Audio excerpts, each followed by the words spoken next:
Hello student, कैसे हैं आप लोग। माय नेम इज एल के Sharma and I am from Sharma tutorial. देखिए, लास्ट लेक्चर पे हमने डिस्कस किया था कॉलिगेटिव प्रॉपर्टी के बारे में और ये बताया था कि कॉलिगेटिव प्रॉपर्टी जो होती है वो क्या होती है, यानी colligative property of a solution which depends upon the number of solid particles. ठीक है, जैसे जैसे सॉलिड्स के पार्टिकल्स जो है वो इंक्रीज करते जाते हैं वैसे वैसे आप कहेंगे कॉलिगेटिव प्रॉपर्टी जो होती है वो भी इंक्रीज करती जाती है। उसमें हमने डिफरेंट टाइप्स की कॉलिगेटिव प्रॉपर्टीज बताई थी, जिसमें सबसे पहले हमने बताया था relative lowering in vapour pressure. और उसमें क्या बताया था कि सॉल्वेंट में जब आप कोई नॉन वॉलेटाइल सॉल्यूट को ऐड करते हैं तो क्या होता है, उसका वेपर प्रेशर जो सोल्यूशन का होता है वो प्योर सॉल्वेंट के कंपैरिजन में कुछ डिक्रीज कर जाता है। यानी हम क्या करते हैं, किसी सॉल्वेंट में अगर हम नॉन वॉलेटाइल सॉलिड को ऐड करते हैं तो सोल्यूशन का जो वेपर प्रेशर होगा वो प्योर सॉल्वेंट के कंपैरिजन में कुछ लेस हो जाएगा, कुछ कम हो जाता है। उसे ही हम कहते हैं relative lowering in vapour pressure, और वो हमने फाइंड करके उसका एक फॉर्मूला बताया था। ठीक है, उसके बाद जो हमारी सेकंड जो कॉलिगेटिव प्रॉपर्टी थी वो थी एलिवेशन इन बॉइलिंग पॉइंट। और उसमें क्या बताया था कि जब हम किसी सॉल्वेंट के अंदर नॉन वॉलेटाइल सॉलिड को ऐड करते हैं तो नॉन वॉलेटाइल सॉलिड्स जो होते हैं वो प्योर सॉल्वेंट का जो सरफेस एरिया है उसको ऑक्यूपाइड कर लेते हैं, जिससे टेम्परेचर जो होता है और इंक्रीज करता है, जिसे हम कहते हैं एलिवेशन इन बॉइलिंग पॉइंट। तो हमने ये बताया था when a non volatile solute is dissolve in a solvent the boiling point of the solution is more than that of pure solvent. तो इसे हमने बताया था ये बॉइलिंग पॉइंट होता है। अब उसके बाद देखिएगा बॉइलिंग पॉइंट्स के कुछ न्यूमेरिकल्स हैं, उसको हम सॉल्व करेंगे। यानी एलिवेशन इन बॉइलिंग पॉइंट्स के न्यूमेरिकल्स जो है एनसीईआरटी में कैसे दिए हैं उसको हम सॉल्व करते हैं। ठीक है, तो स्टार्ट करते हैं। हमने कुछ क्वेश्चन लिख रखे हैं उसको हम सॉल्व करते हैं। देखिएगा, फर्स्ट क्वेश्चन है 12 gram of glucose is dissolve in 100 gram of water. Boiling point of solution is 100.34 degree centigrade. Find the molar elevation constant of water. ये हमें फाइंड करना है। तो हम सॉल्व कैसे करेंगे, देखिए पहले क्वेश्चन को कैसे सॉल्व करेंगे। आज सबसे पहले दिया गया है आपको मास ऑफ सोल्यूट, यानी आप ये कहेंगे ये दिया गया है 12 ग्राम। ठीक है, अब आपको यह भी मालूम होना चाहिए मॉलिक्यूलर वेट ऑफ सॉल्यूट, यानी क्या दिया हुआ मॉलिक्यूलर वेट ऑफ ग्लूकोज बता चुके हैं पहले कि 180 होता है। ठीक है, क्लियर इतनी चीज। अब उसके बाद देखिए वेट ऑफ जो सॉल्वेंट है वो भी दिया गया है, वो हम कहेंगे वेट ऑफ सॉल्वेंट जो दिया गया है वो हम कहेंगे कितना दिया है 100 ग्राम। ठीक है, ये हमने लिख लिया, ये हमारी सारी वैल्यूज है। उसके अलावा क्या कह रहा है, बॉइलिंग पॉइंट ऑफ सोल्यूशन, यानी हम ये कहेंगे boiling point of solution means क्या है। यहां से हम ये कहेंगे हमें मालूम है कि delta TB is equal to क्या होता है टीएस माइनस टी0। टीएस का मींस होता है कि सोल्यूशन का बॉइलिंग पॉइंट, T0 का मतलब होता है सॉल्वेंट का बॉइलिंग पॉइंट। तो ये सोल्यूशन का आपको दिया गया है 100.34 डिग्री सेंटीग्रेड, और आपको बॉइलिंग पॉइंट ऑफ वाटर मालूम है कितना होता है 100 डिग्री सेंटीग्रेड। ठीक है, इसमें से लेस कीजिए 0.34 डिग्री सेंटीग्रेड, ये डेल्टा टीबी निकल करके आ गया। ठीक है, अब आपको सॉल्व करना है, क्या सॉल्व करना है, फाइंड क्या करना है, find the molar elevation constant. आपको फॉर्मूला मालूम है कि डेल्टा टीबी क्या होता है इज इक्वल टू आप कहते हैं केबी इनटू मोलैरिटी। ठीक है, और मोलैरिटी को जब आप इलिब्रेट करते हैं तो क्या हो जाता है, ये हो गया आपका केबी, सॉरी ये केबी इनटू मोलैरिटी को आप लिखते हैं small w upon molecular weight into capital W in KG. ठीक है, ये होता है। आप इसको केजी में ना लिख करके यहां ऊपर 1000 कर दीजिए, वही चीज हो जाएगी। क्लियर? अब सबकी वैल्यूज रखिएगा, लेकिन फाइंड क्या करना, हमें केबी निकालना है यहां से, तो केबी निकाल लीजिएगा। केबी निकालेंगे तो फॉर्मूला हो जाएगा delta TB molecular weight into capital W upon में क्या हो जाएगा, स्मॉल डब्ल्यू इंटू 1000। क्लियर? अब सॉल्व कीजिए। डेल्टा टीबी कितना है हमारा 0.34, मॉलिक्यूलर वेट कितना है 180, कैपिटल डब्ल्यू कितना है हमारा 100, स्मॉल डब्ल्यू कितना दिया गया है हमें, स्मॉल डब्ल्यू जो दिया गया है वो 12 ग्राम दिया गया है, इंटू 1000। सॉल्व करिए इसको, यानी आप क्या करेंगे, 2 0 से ये 2 0, 1 से 1 कैंसिल हो गया,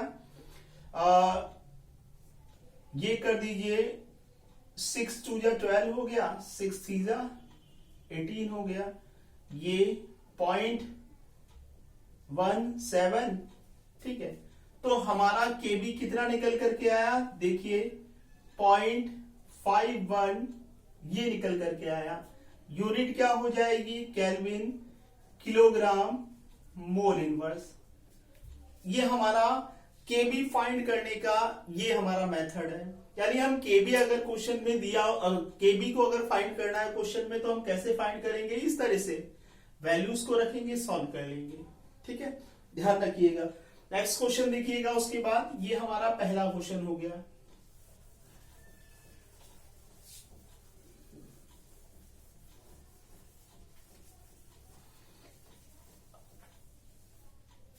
ये फर्स्ट क्वेश्चन हमने कंप्लीट कर लिया है। नेक्स्ट क्वेश्चन देखिएगा, क्वेश्चन नंबर 2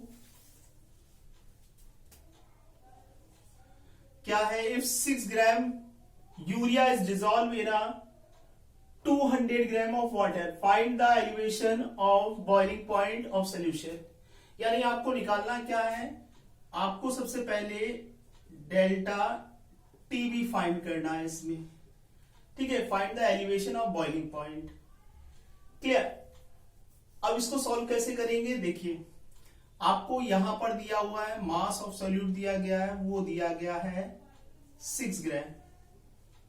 अब मॉलिक्यूलर वेट ऑफ यूरिया कितना हो जाएगा 60। क्लियर? उसके बाद ये देखिए कैपिटल डब्ल्यू कितना दिया गया है, वो हम कहेंगे 200 ग्राम। क्लियर? उसके अलावा केबी जो दिया गया है वो दिया गया है 0.52 केल्विन किलोग्राम मोल इनवर्स। ठीक है, ये सारी वैल्यूज दी गई है, अब हमें सॉल्व करना है। फॉर्मूला हमें मालूम है, यानी delta TV is proportional to, या सीधे लिख दीजिए प्रपोर्शनल लिख करके, केबी इंटू मोलैरिटी। मोलैरिटी को इलिब्रेट कर दीजिएगा, डब्ल्यू अभी बताया था मॉलिक्यूलर वेट, कैपिटल डब्ल्यू यहाँ केजी ना लिख करके ऊपर 1000 लिख दीजिए। ये डेल्टा टीबी का फॉर्मूला हो गया। वैल्यूज को पुट कीजिए, यहां दिया गया है 0.52 इंटू स्मॉल डब्ल्यू कितना है 6 gram into 1000, molecular weight 60, capital W 200।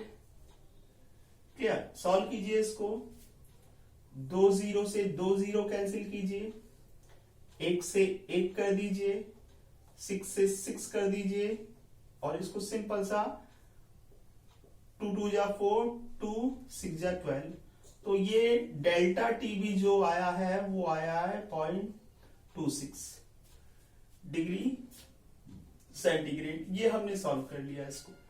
यानी ये सेकंड क्वेश्चन हो गया। अगर आपको elevation in boiling point find करना हो तो आप कैसे सॉल्व करेंगे, वो इस तरीके से करेंगे। क्लियर? तीसरा क्वेश्चन देखिएगा, तीसरा क्वेश्चन कैसे सॉल्व होगा उसको देख लीजिए। अब इसमें एक सॉल्यूट जो है वो यूरिया दिया गया है और दूसरा सॉल्यूट जो है वो ग्लूकोज दिया गया है। ठीक है, तो हम क्या करेंगे, यहां पर number of moles of total solutes, तो हम इसके मोल्स को जोड़ देंगे।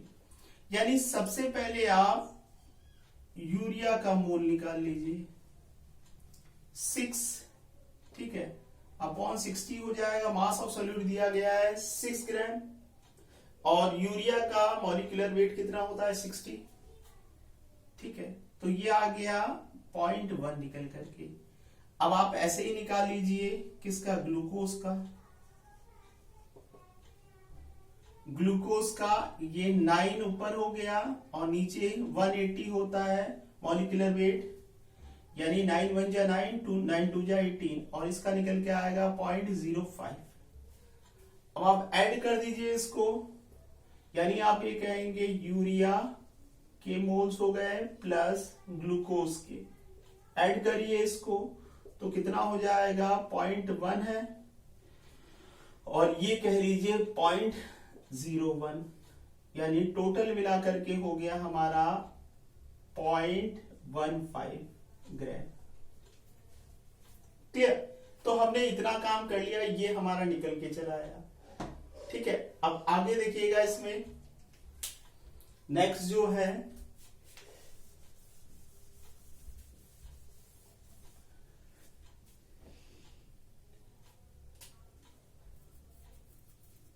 अब आप क्या करिए, यहां आपको दिया गया है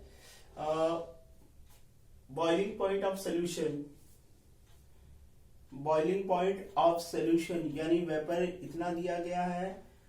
तो क्या करिए, अब आपको फॉर्मूला मालूम है कि delta TB is equal to क्या होता है, केबी into small w upon molecular weight into capital W ऊपर 1000।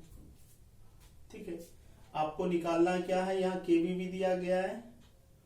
आप सबसे पहले जो है यहां से Kb find the BP of solution, यानी बॉइलिंग पॉइंट ऑफ सोल्यूशन निकालना है आपको। तो क्या करिए आप,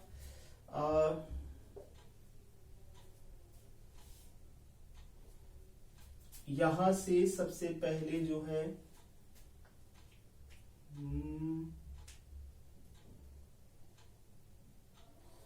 केबी की वैल्यू रखिए, कितनी दी गई है, केबी जो दिया गया है 0.52, स्मॉल w दिया गया है, नंबर ऑफ मोल्स कितने हो गए, ये पूरा का पूरा आप एज इट इज रख दीजिए, ये n हो गया पूरा का पूरा। यहां से आप इसको ऐसे ही लिख लीजिए, ये फॉर्मूला जो है Kb इंटू मोलैरिटी, यानी Kb इतना हो गया, मोलैरिटी का मतलब ये हो गया आपका नंबर ऑफ मोल्स 0.515 और कैपिटल W जो है वो आपको दिया हुआ है 300। ठीक है, ग्राम में है तो उसको किलोग्राम में चेंज करने के लिए 1000 से आप भाग देंगे। ठीक है, अब इसको क्या करिए, ऊपर पहुंचा दीजिए, देखिए क्या हो जाएगा 0.52 इंटू 0.15 इंटू 1000 बाय 300। क्लियर, अब क्या करिए, यहां आप कहेंगे ये हो गया, यहां से उड़ाइए 2 0 बढ़ा दीजिए, पॉइंट डाल दिया, ये 3 0 से 3 0 कैंसिल कर दीजिए। क्लियर, अब आप क्या कीजिए, 15 1 जा 15, 15 2 जा 30। क्लियर, अब इसको आप कैंसिल कर दीजिए तो 0.26 हो गया ये। क्लियर, तो हमारा ये निकल करके आ गया डेल्टा टीबी। क्लियर। अब हमें फाइंड क्या करना है, टीएस निकालना है, यानी हमें मालूम है formula delta TV is equal to क्या होता है, टीएस माइनस टी जीरो। अभी लास्ट वाले क्वेश्चन में बताया था, जब आप यहां से टीएस निकालेंगे, बॉइलिंग पॉइंट ऑफ सोल्यूशन निकालेंगे, तो इसको जोड़ दीजिएगा, यानी ये हो गया डेल्टा टीबी, इसको इधर ले जाइए, plus T zero, it means 0.26 और ये 100 जोड़ दीजिए, तो 100.26 डिग्री सेंटीग्रेड, ये टीएस निकल करके आ गया। ठीक है, तो देखिए जब आपको दो सॉल्यूट्स दिए गए हैं तो उसको जोड़ दिया आपने, जोड़ने के बाद क्या किया, डेल्टा टीबी, यानी आपने एलिवेशन इन बॉइलिंग पॉइंट निकाल लिया। निकालने के बाद आपसे पूछ रहा है बीपी ऑफ सोल्यूशन, यानी टीएस पूछ रहा है, और टीएस निकालने के लिए हमने क्या किया, फॉर्मूला अप्लाई कर दिया। तो इस तरह से हमारा ये क्वेश्चन हो गया। क्लियर, तो आगे बढ़ते हैं। उसके बाद काफी अच्छे अच्छे क्वेश्चंस दिए गए हैं, उसको आप लगाइएगा। एनसीईआरटी में और भी कई अच्छे क्वेश्चन हैं। अब देखिए एक क्वेश्चन और है, वो भी देख लीजिए, अच्छा क्वेश्चन है। इन अ सॉल्यूशन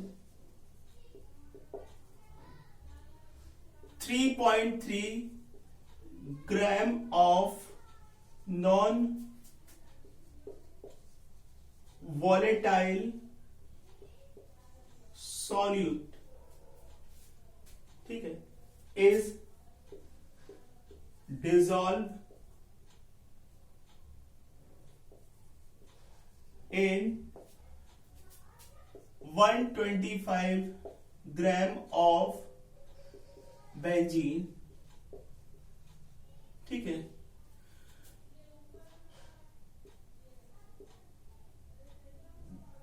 बॉइलिंग, इस शॉर्ट में लिख देते हैं, बॉइलिंग पॉइंट ऑफ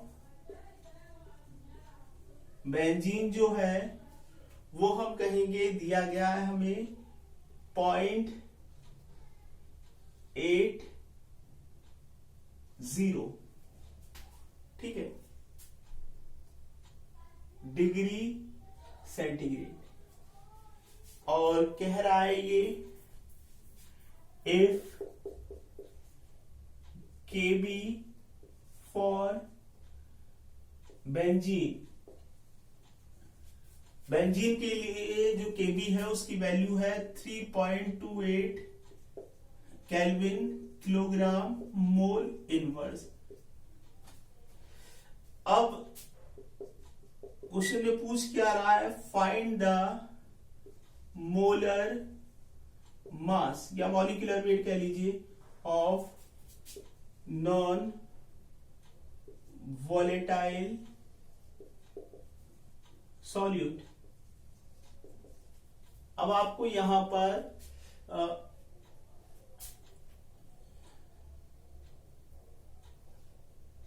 ये कह लीजिए 0.66, यानी यहां पर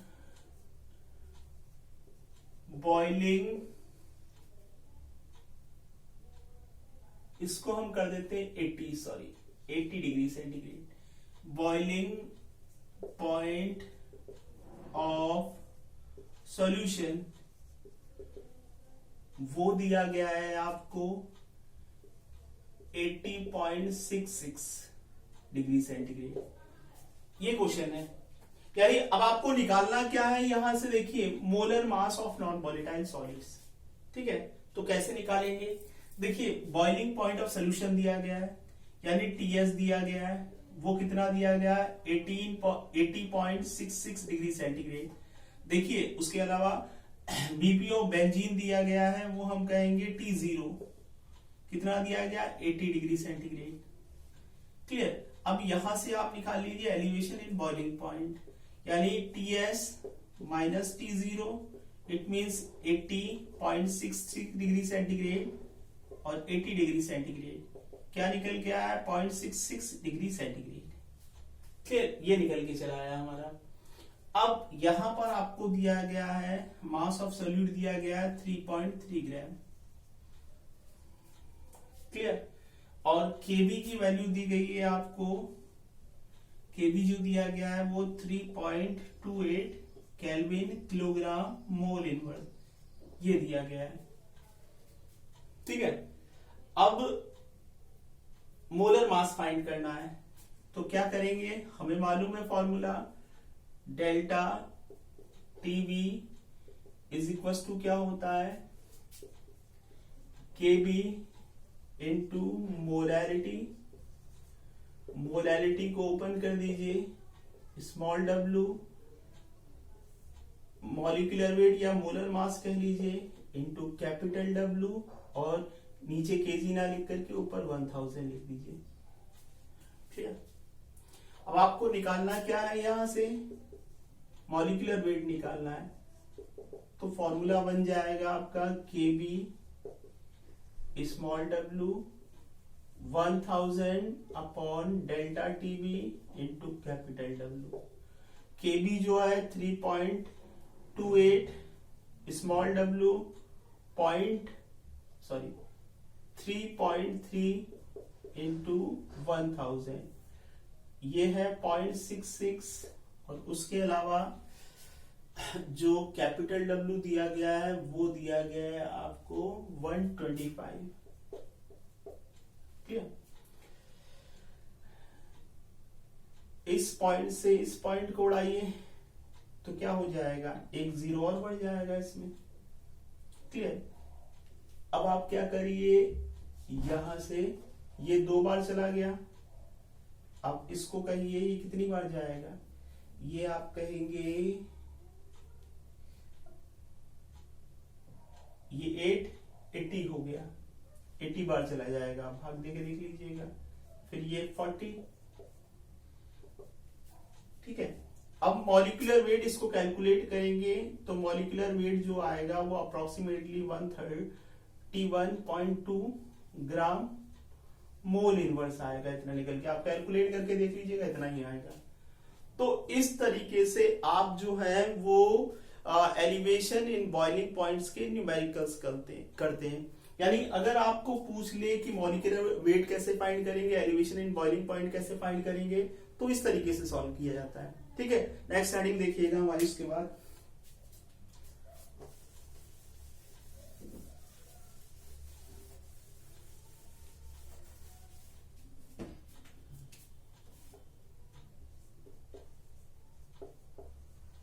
डिप्रेशन इन फ्रीजिंग पॉइंट, इसे हम कहते हैं डेल्टा टीएफ। अब ये क्या होता है, सबसे पहले हमने जो है वो एक सॉल्वेंट ले लिया। ठीक है, और हमें मालूम है वो सॉल्वेंट जो होता है वाटर, हम जनरली वाटर ही यूज करते हैं। अब ये भी हमें मालूम है कि वाटर जो है वो 0 डिग्री सेंटीग्रेड पर फ्रीज होने लगता है। ठीक है, यानी हमने ये कहा ये वाटर के मॉलिक्यूल्स है, समझ लीजिए ए मॉलिक्यूल्स है।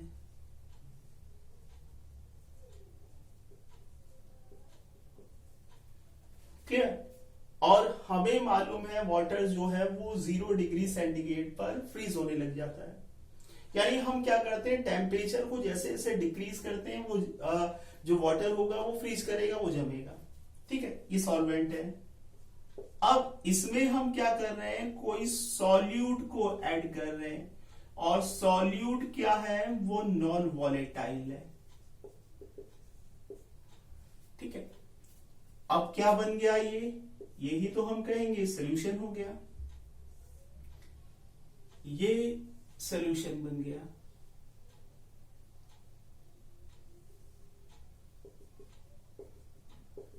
ये सॉल्यूशन हो गया। अब सॉल्यूशन में हम कहेंगे ए सॉल्वेंट के मॉलिक्यूल्स होंगे, ये सॉल्वेंट के मॉलिक्यूल्स हैं। ठीक है, अब उसके अलावा हम कहेंगे इसमें सॉल्यूट के मॉलिक्यूल्स हैं, वो हमने मान लिया ये बी मॉलिक्यूल्स हैं। ये बी, ये हम कह रहे हैं बी, ये हमने कहा बी। अब सॉल्यूट के मॉलिक्यूल्स जो हैं वो इन सॉल्वेंट के मॉलिक्यूल्स का जो स्पेस है ये बचा हुआ इसको ऑक्यूपाइड कर लेते हैं। जब ऑक्यूपाइड कर लेंगे तो हमें क्या करना पड़ेगा, और टेम्परेचर डिक्रीज करना पड़ेगा और टेम्परेचर घटाना पड़ेगा, तब जाकर के ये सोल्यूशन जो है वो हम कहेंगे फ्रीज होगा। क्लियर। अब हमने माना ये सोल्यूशन जो है उसको उसका फ्रीजिंग पॉइंट जो है या उसका आप ये कह लीजिए कि फ्रीजिंग पॉइंट जो होगा वो हम कह रहे हैं पॉइंट माइनस 0.21 डिग्री सेंटीग्रेड है। ठीक है, ये हमने मान लिया। यानी हम ये कह रहे हैं पहले वाटर है, वाटर जो होता है वो 0 डिग्री सेंटीग्रेड पर फ्रीज करता है। ठीक है, ये वाटर के मॉलिक्यूल से हमने टेम्परेचर को डिक्रीज किया और ये फ्रीज करने लग गया। अब हम चाहते हैं कि ये जो सॉल्वेंट है या ये जो वाटर है उसमें नॉन वॉलेटाइल सॉलिड को ऐड करना चाहते हैं। जब हम ऐड करेंगे तो इसका इन मॉलिक्यूल्स का जो स्पेस है, जो सरफेस है, उसको ये सॉल्यूट के मॉलिक्यूल्स जो है वो ऑक्यूपाइड कर लेंगे और ऑक्यूपाइड कर लेंगे तो अब जो टेम्परेचर हमें और घटाना पड़ेगा। क्यों घटाना पड़ेगा? क्योंकि अब सोल्यूशन बन गया और सोल्यूशन के लिए हमें टेम्परेचर और माइनस में लेना पड़ेगा, तो ये टेम्परेचर जो है इतना घट गया। तो हम यही तो कह रहे हैं, देखिए डेल्टा टी एफ। अब टेम्परेचर यही तो हम कह रहे हैं T0 जो है इज ग्रेटर देन Ts। देखिए T0 माइनस Ts, T0 हमारा कितना है वो हम कह रहे हैं 0 डिग्री सेंटीग्रेड है और ये कितना है हमारा -21 डिग्री सेंटीग्रेड।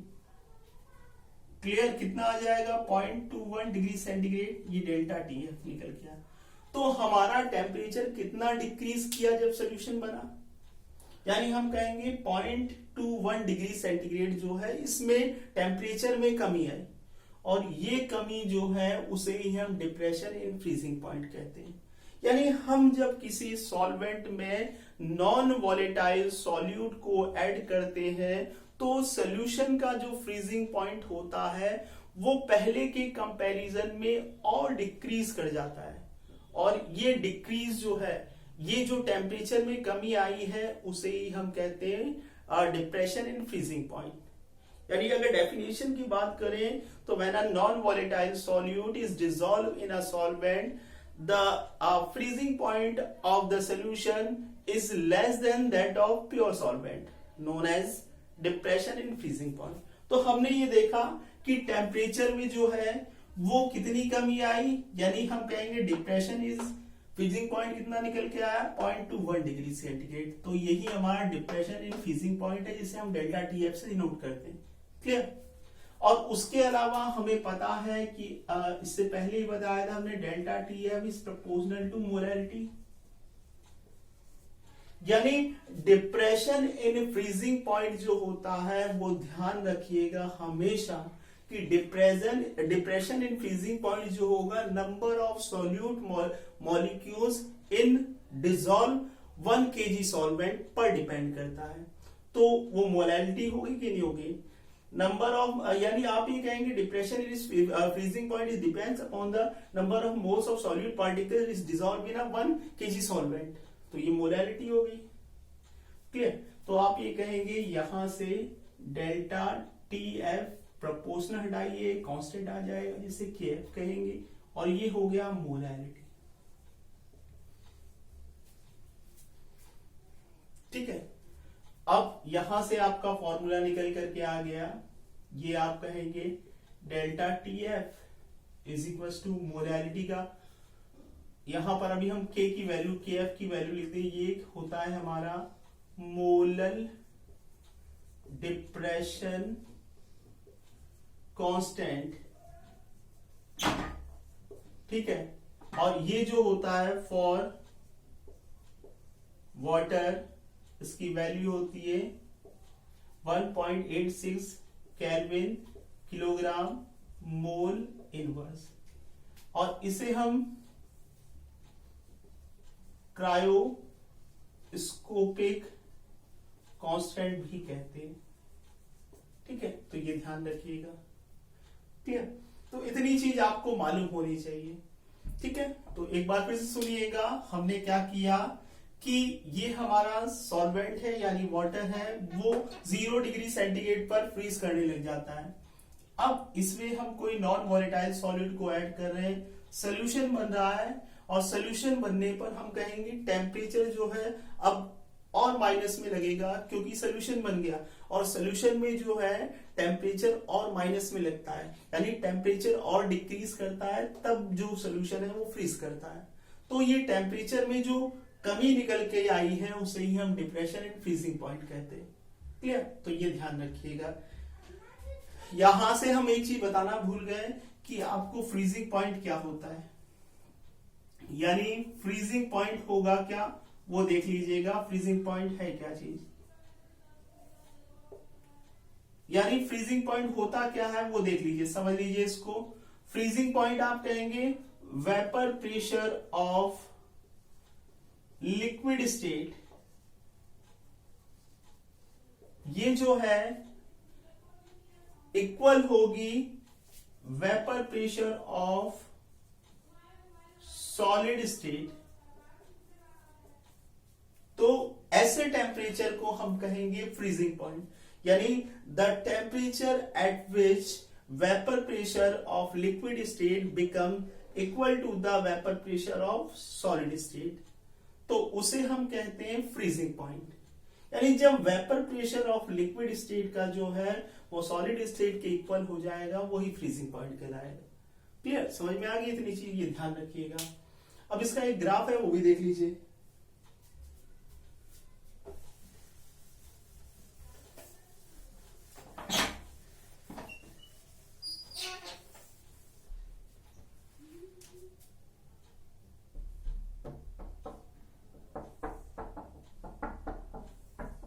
देखिए ये हो गया टेम्परेचर, और वो केल्विन में होता है, और ये हो गया हमारा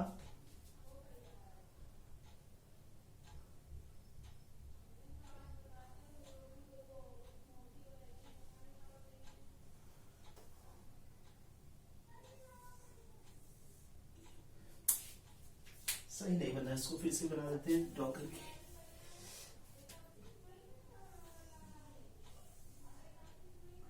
ये टेम्परेचर केल्विन में हो गया, ये हमारा वेपर प्रेशर है। ठीक है, और ये हमने ले लिया,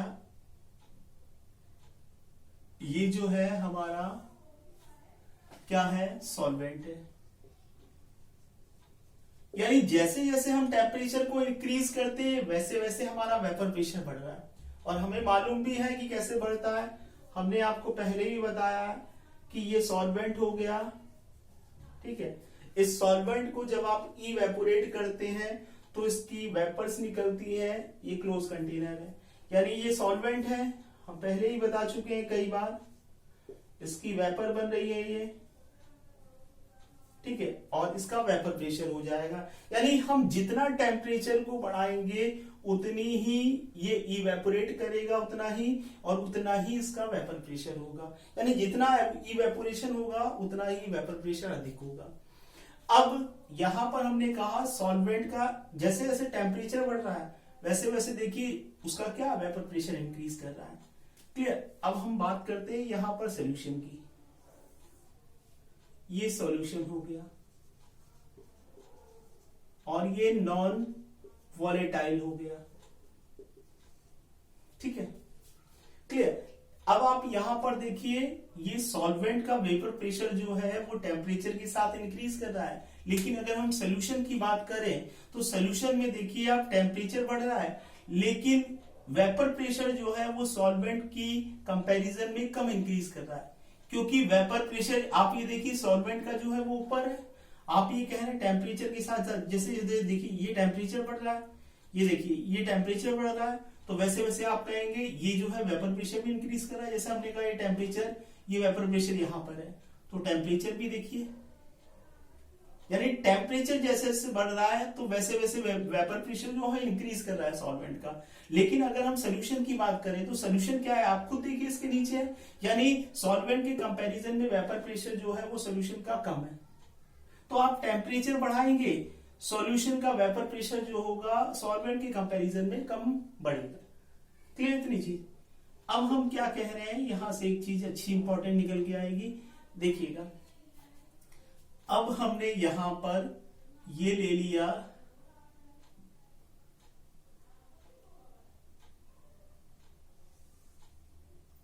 ये जो है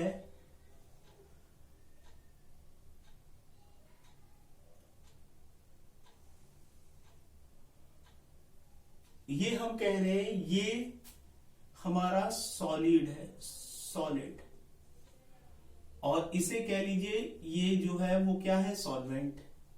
यानी अब हम क्या कर रहे हैं, किसी सॉलिड को हम जो है उसको टेम्परेचर दे रहे हैं, उसको वेपराइज कर रहे हैं, और वेपराइज वो थोड़ा वेपराइज होगा, यानी सॉलिड जो है वो इवेपोरेट कर जाते हैं लेकिन बहुत कम। अब हमने ये कहा, हमने टेम्परेचर उसका बढ़ाया। अब टेम्परेचर बढ़ाने पर हम ये कहेंगे सॉलिड यानी सॉल्वेंट जो है वो हमारा सॉलिड है, अब उसका वेपर प्रेशर भी धीरे धीरे बढ़ रहा है, कुछ बढ़ रहा है। यानी टेम्परेचर जैसे से बढ़ाएंगे, जो सॉल्वेंट हमारा सॉलिड है उसका भी टेम्परेचर थोड़ा थोड़ा बढ़ रहा है। अब हमने क्या बताया, अब ये देखिए यहां से हम ये कहेंगे, इसको इस तरीके से कर ले,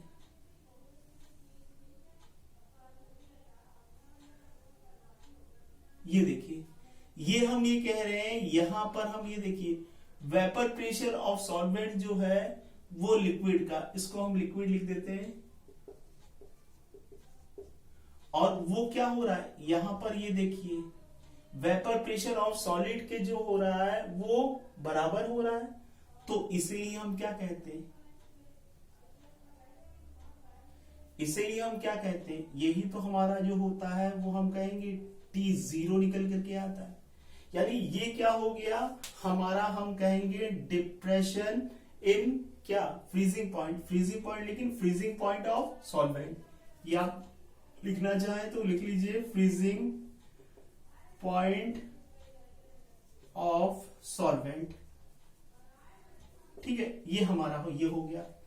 अब देखिए ये तो जो है ये सॉल्वेंट का हो गया, यानी जब हम कहेंगे लिक्विड स्टेट जो है वो किसके इक्वल हो रही है, सॉलिड स्टेट के, तो उसे ही तो हम फ्रीजिंग पॉइंट कहते हैं, अभी हमने लिखा था। अब उसके बाद ये देखिए, इसको थोड़ा सा सही कर लें, यहां पर ये देखिए ये जो है ये सोल्यूशन हो गया। अब सोल्यूशन क्या है हमारा, नॉन वॉलेटाइल है, और यहां पर हम ये कहेंगे ये जो है इसका फ्रीजिंग पॉइंट जो है सोल्यूशन का, अब क्या हुआ, पहले कंपैरिजन में देखिए कुछ डिक्रीज कर गया, ये हम कहेंगे TS हो गया। ये हमारा फ्रीजिंग पॉइंट ऑफ क्या हो जाएगा, सॉल्यूशन। ठीक है, तो यहां पर ये सॉल्वेंट का फ्रीजिंग पॉइंट है। सॉल्वेंट का फ्रीजिंग पॉइंट का मतलब जब लिक्विड स्टेट जो है वो सॉलिड स्टेट के इक्वल हो रही है तो वो ही फ्रीजिंग पॉइंट कहलाता है। अब यहां पर ये देखिए सोल्यूशन का जो फ्रीजिंग पॉइंट है सॉल्वेंट के कंपेयर, ये सॉल्वेंट का फ्रीजिंग पॉइंट है ये वाला। अब देखिए वो डिक्रीज किया कि नहीं किया, अब हम कह रहे हैं वो डिक्रीज किया। ये सोल्यूशन का जो है फ्रीजिंग पॉइंट है ये डिक्रीज कर गया सॉल्वेंट के कंपैरिजन में, तो इसे ही हम कहते हैं डिप्रेशन इन फ्रीजिंग पॉइंट। ये कहलाता है हमारा डिप्रेशन इन फ्रीजिंग पॉइंट, और ये ग्राफ हो गया हमारा डिप्रेशन इन फ्रीजिंग पॉइंट का। इसको भी ध्यान रखिएगा, ये भी इंपॉर्टेंट चीज है। तो यहां से आप ये कह सकते हैं delta TF is equal to क्या हो गया, T0 माइनस TS। ठीक है, एक बार फिर से सुन लीजिएगा इस चीज को, एक बार फिर से हम समझा दें।